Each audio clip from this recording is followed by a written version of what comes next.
Muli akong nagising na hindi pa rin maayos ang aking pakiramdam. Pero wala akong ibang choice kundi ang umakto ng maayos sa harap ni Rafael. "Are you sure ayos ka lang?" muling tanong nito sa akin. Gamit ang kanyang saklay sabay kaming naglakad papuntang dining area. Late na nga kami at tiyak na naghihintay na sa amin sila Tita Carissa at Tito Gabriel.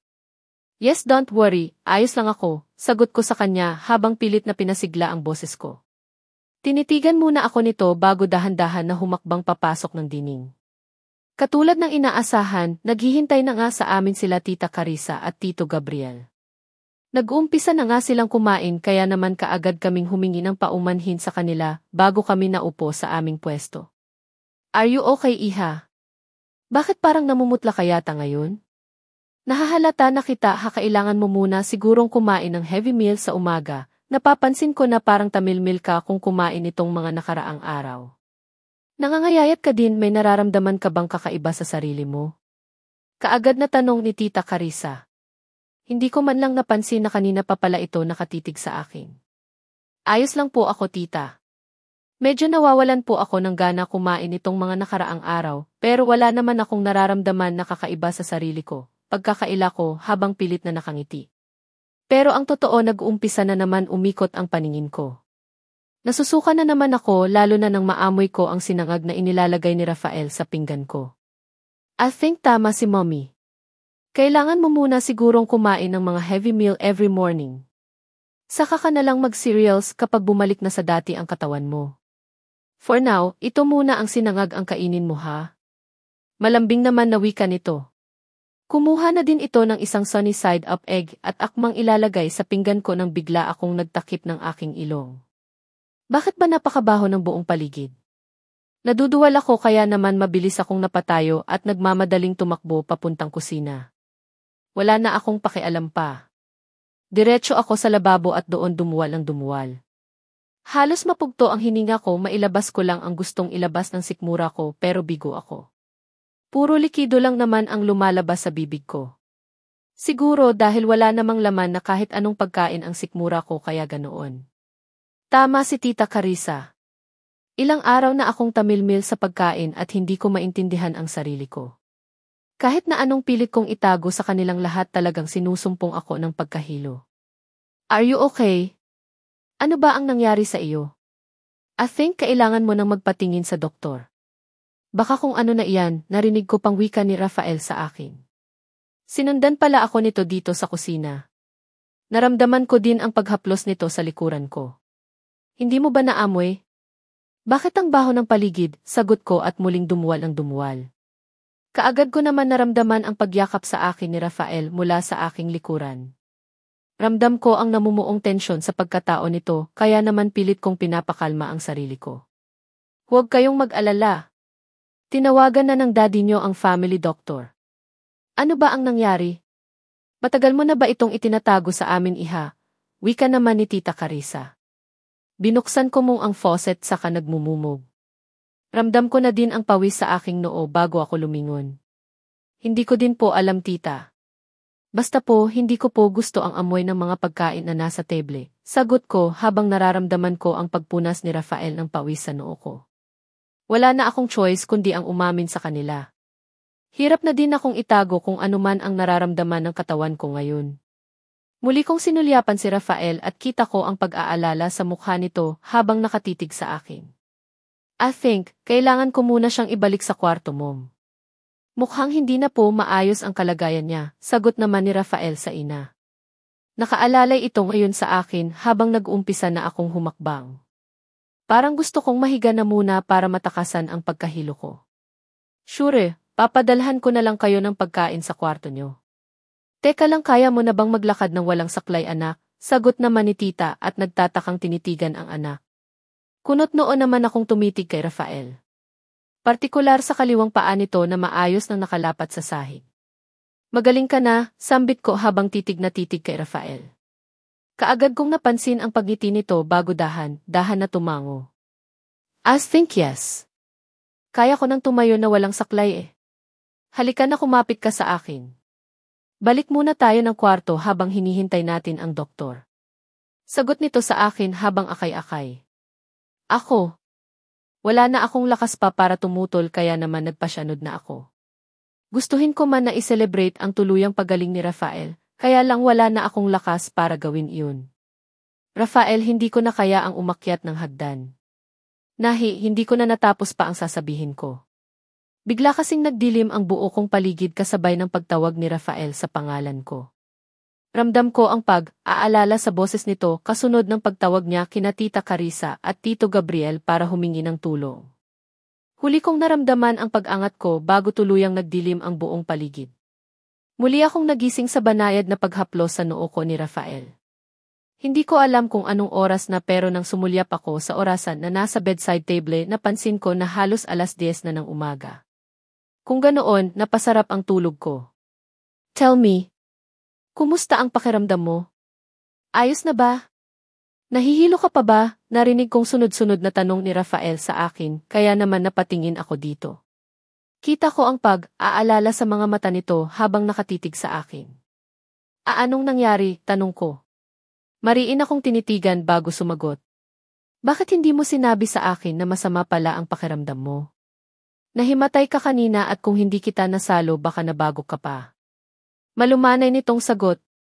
Napakurap ako ng makailang ulit bago nag-iwas ng tingin. Sorry. Ayaw ko kasing mag-alala ka sa akin, sagot ko kasabay ng pagtulo ng luha sa aking mga mata. Hey, bakit ka umiiyak?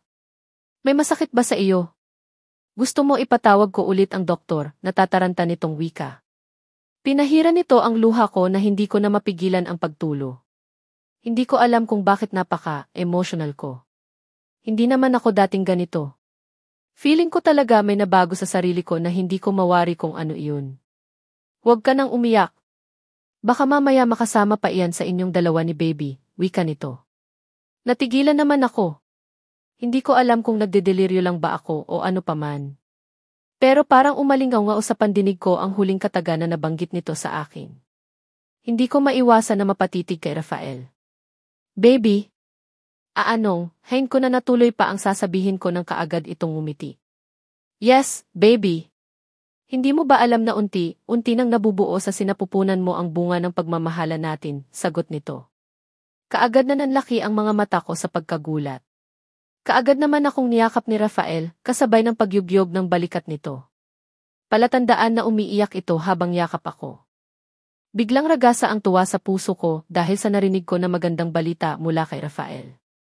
Buntis ako at malapit na kaming magkaanak. Nagbunga ang pagmamahalan namin. Kung ganoon wala akong sakit. Normal lang ang nararamdaman sa isang buntis na kagaya ko ang palaging nahihilo at nagsusuka. Hindi ko mapigilan ang pagguhit ng masayang ngiti sa labi ko. Kasabay ang unti-unting pagtulo ng luha sa aking mga mata. Halos hindi kayang i-absorb ng utak ko na magkakaroon na kami ng anak ng lalaking mahal ko. Kaagad kong naramdaman ang pagyakap ni Rafael sa akin. Ramdam ko ang pagtaas-baba ng balikat nito katunayan na umiiyak ito ngayon. Iyak ng tuwa.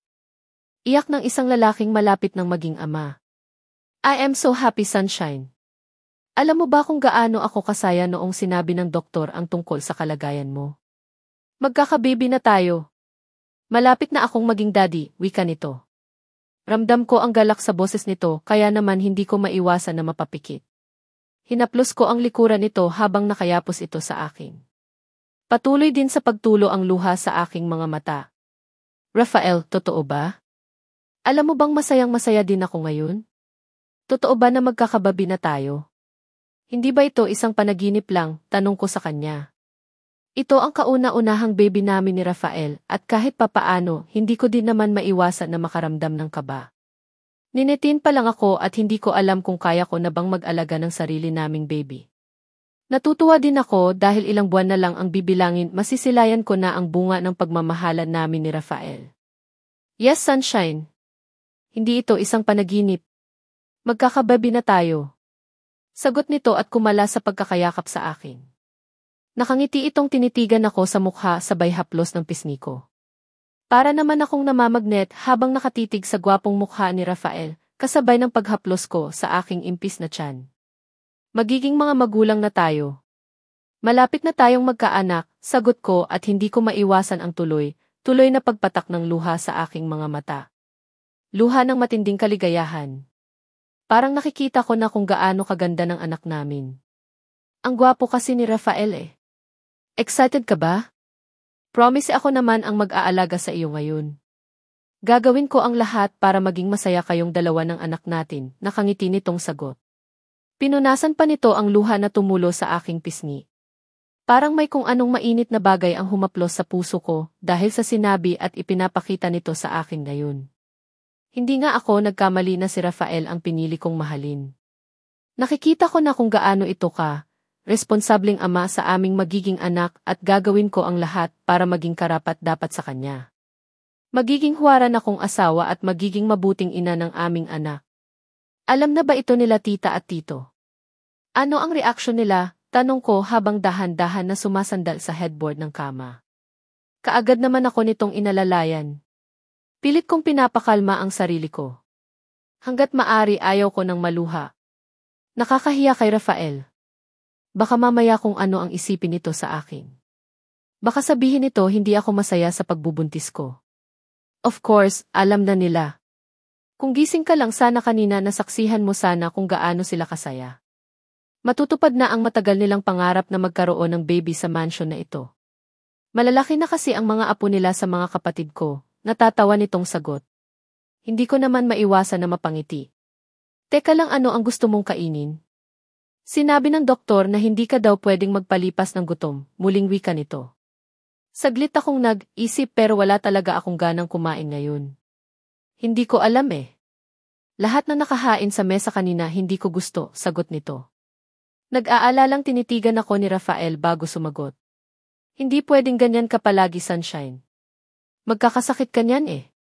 Sabihin mo sa akin lahat ng gusto mong kainin, gagawin ko ang lahat para maibigay ko lang, sagot nito. Saglit akong nag-isip bago unti-unting napangiti. Gusto ko ng maasim na pagkain. Kahit ano basta maasim, sagot ko. Kaagad itong napangiti at mabilis na inabot ang cellphone na nakapatong sa bedside table.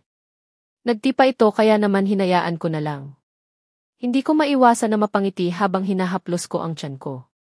Malapit na pala akong maging ina na hindi ko man lang namamalayan.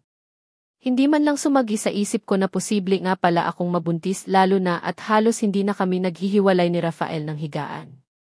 Muli kong tinitigan si Rafael. Saglit pa akong natulala nang mapansin ko na maayos na itong naglalakad patungo sa bintana ng kwarto. Hinawi niya ang makapal na kortina kaya kaagad na tumampad sa paningin ko ang maaliwas na kalangitan. Muling sumagi sa isipan ko ang aksidenteng nangyari sa kanya. Kung ganoon, magaling na ang binti nito. Nakakalakad na siya ng maayos kaya naman lalo akong nakaramdam ng galak. Ang bait ni Lord sa amin. Dobleng blessings ang ibinigay niya sa amin ngayong araw. Tuluyan nang gumaling si Rafael pagkatapos nalaman pa naming dalawa na buntis ako. Rafael, talaga bang magaling ka na? May ngiting nakaguhit sa labi ko habang nakatingin dito. Sobrang proud ako para kay Rafael dahil sa maiksing panahon nalagpasan nito ang isang malaking pagsubok. Yuck! Nagulat nga din ako eh. Sa sobrang pagkataranta ko kanina nang mapansin ko na sumusuka ka sa kusina, hindi ko napansin na bigla na pala akong napatayo na walang gamit na saklay at napatakbo papunta sa iyo. Huli na nang maalala ko na pilay pala ako, natatawa nitong wika. Kaagad din naman akong natawa dahil sa sinabi nito ngayon. Masayang-masaya ang puso ko habang tinititigan si Rafael.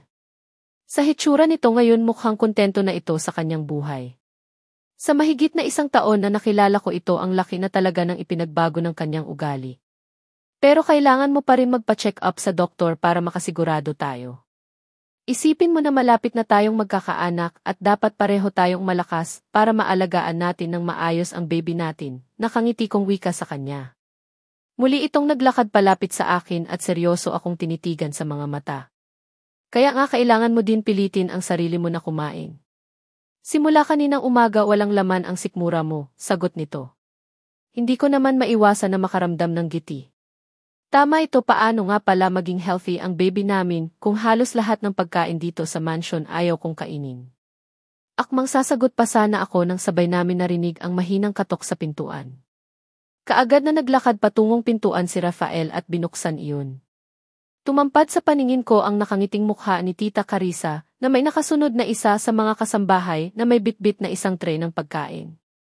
Personal ko nang dinala ang pagkain para sa asawa mo, Rafael. Nakausap ko si Dr. Cruz kanina at may mga list siya na ibinigay na mga pagkain na posibleng magustuhan ni Veronica. Nakangiting wika ni Tita Carissa, sabay lapit sa akin. Nakangiti ako nitong tinitigan bago hinawakan ang aking kamay. Congratulations, iha. Alam mo ba kung gaano kasaya si Daddy Gabriel nyo sa magandang balita na hatid ng doktor? It should be a double celebration. Biglang gumaling si Rafael kaninang umaga, nakangiting wika ni Tita Carissa. Hindi ko naman maiwasan na matawa sabay sulyap sa isang tray ng pagkain na nakalapag na sa ibabaw ng kama. Bigla akong nakaradamdam ng pagkatakam. Para po ba sa akin ang mga iyan, tita? Imbes na sagutin ang sinabi nito sa akin, ibang kataga ang lumabas sa bibig ko. Bigla kasi akong nakaramdam ng gutom habang nakapako ang tingin ko sa croissant at cheese. Simpleng pagkain pero parang gustong tumulo ng laway ko. Yes, para sa iyo iyan, sagot ni tita. Kaagad na lumapad ang pagkakangiti sa labi ko at mabilis na inabot ang pagkain. Kumuha ako ng isang pirasong croissant at kaagad na isinubo. Nakatatlong croissant na yata ako nang muli kong na-realize na pinapanood pala ako nila Tita Carissa at Rafael. Hindi ko tuloy maiwasan na makaramdam ng hiya, lalo na nang mapansin ko na ngiting-ngiti silang dalawa habang nakatuon ang buong atensyon sa akin. I think kailangan kong magpabili ng maraming croissant. Kailangan marami tayong stocks dahil iyon lang pala ang gustong kainin ni Veronica, nakangiting wika ni tita. Hindi naman nakaligtas sa pandinig ko ang mahinang pagtawa ni Rafael. Parang ganoon na nga siguro, mom, sagot ni Rafael at marahan na naglakad palapit sa akin. Naupo ito sa gilid ko at kinuha ang orange juice na nasa tray at ibinigay sa akin. Kaagad ko naman iyon inabot at sumimsim ng kaunti. Bueno, inutusan ko na pala sila Maricar na bilihin sa butika ang mga nirestang vitamins ng doktor para kay Veronica. Rafael, palagi mong gabayan ang asawa mo na makainom ng vitamins sa tamang oras. Huwag mo din kalimutan na tanungin from time to time kung ano ang gusto niyang kainin, bili ni tita kay Rafael. Kaagad naman itong tumango. Yes, mom. Kahit hindi mo ipaalala, gagawin ko talaga iyan, nakangiting sagot ni Rafael sa ina. Tumango naman si tita at ako naman ang hinarap nito. Iha, iwasan mo muna ang ma-stress ha. Bawal din ang magpuyat. Kapag may mga gusto ka, sabihin mo kaagad sa asawa mo. Naranasan ko din iyang mga naranasan mo ngayon noong ipinagbubuntis ko din iyang si Rafael at alam kong kayang-kaya mong malagpasan lahat iyan. Ganyan talaga sa mga unang buwan ng pagbubuntis, medyo mahirap. Huwag kang mag-alala. Nandito lang kami para alalayan ka, mahabang wika ni Tita Carissa. Kaagad naman akong napangiti.